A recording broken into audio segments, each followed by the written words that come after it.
Sir, multi level മാർക്കറ്റിംഗിലെ ജീവനക്കാരുടെ എല്ലാ സംഘടനകളും ചേർന്ന് സെക്രട്ടേറിയറ്റിന് മുന്നിൽ 2 ദിവസമായി സമരം ചെയ്തു വരികയാണ്. മൾട്ടി ലെവൽ മാർക്കറ്റിംഗ് മേഖലയ്ക്ക് ആദ്യമായ ഒരു ഗൈഡ് ലൈൻ ഈ ഗവൺമെന്റ് പുറപ്പെടുവിക്കുകയുണ്ടായി. പല രാഷ്ട്രങ്ങളിലും സമഗ്രമായ നിയമങ്ങളുണ്ട്. കേരളത്തിൽ പുറപ്പെടുവിച്ച ഗൈഡ് ലൈൻ അനുസരിച്ച് ഈ മേഖലയിൽ പ്രവർത്തനം നടത്താനുള്ള സ്വാതന്ത്ര്യം വേണമെന്നതാണ് ഇന്ന് ജീവനക്കാർ സമരത്തിൽ ഉന്നയിക്കുന്നത്. മുഖ്യമന്ത്രി ഏതാനും ദിവസങ്ങൾക്ക് മുമ്പ് വിവിധ സംഘടനകളുടെയും പോലീസ് ഉദ്യോഗസ്ഥന്മാരുടെ മീറ്റിംഗ് വിളിച്ചു കൂട്ടിയിരുന്നു. ആ മീറ്റിംഗിൽ മണി ചെയിൻ കർശനമായി തടയുന്നതോടൊപ്പം കേരള ഗവൺമെന്റിന്റെ ഗൈഡ് ലൈൻ അനുസരിച്ച് മൾട്ടി ലെവൽ മാർക്കറ്റിംഗിൽ പ്രവർത്തന സ്വാതന്ത്ര്യം അനുവദിക്കുന്നതാണെന്നാണ് ആ യോഗത്തിന്റെ തീരുമാനം.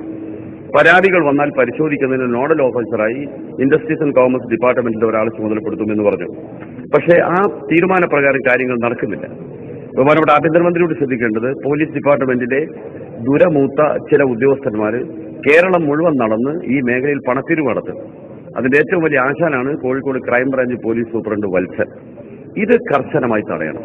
നിയമമനുസരിച്ച് ജോലി ചെയ്യാൻ ലക്ഷക്കണക്കായ അഭ്യസ്തവിദ്യരായ ചെറുപ്പക്കാർക്ക് സ്വാതന്ത്ര്യം നൽകേണ്ടതാണ്.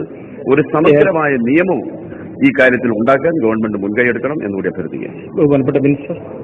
സർ, ബഹുമാനപ്പെട്ട മെമ്പർ പറഞ്ഞത് ശരിയാണ്. ബഹുമാനപ്പെട്ട മുഖ്യമന്ത്രിയുടെ അധ്യക്ഷതയിൽ കൂടിയ യോഗത്തിൽ അന്ന് ഹോം മിനിസ്റ്ററും ബാക്കിയുള്ളവരൊക്കെ പങ്കെടുത്തിരുന്നു.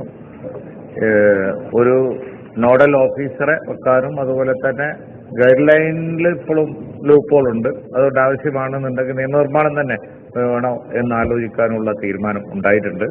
സന്ദേശത്തിന്റെ പശ്ചാത്തലത്തിൽ ഞാൻ മുഖ്യമന്ത്രിയായിട്ട് വീണ്ടും സംസാരിച്ചു. ആ ലൈനിൽ മുന്നോട്ട് പോകാനാണ് ആഗ്രഹിക്കുന്നത്. സർ, ഇത് അനവധി ചെറുപ്പക്കാർ ജീവിക്കുന്ന ഒരു ബിസിനസ് കൂടിയാണ്. അപ്പൊ അതുകൊണ്ട് ഈ മണി ചെയിന്റെ പേരിൽ നേരാംവണ്ണം ജീവിതമാർഗം കണ്ടെത്തുന്നവരെ മുഴുവൻ ഒരുമാതിരി കുറ്റവാളികളാക്കി കണ്ടു പോകുന്നത് ശരിയല്ല എന്നുള്ള വിഷയമാണ് ഗവൺമെന്റിനുള്ളത്.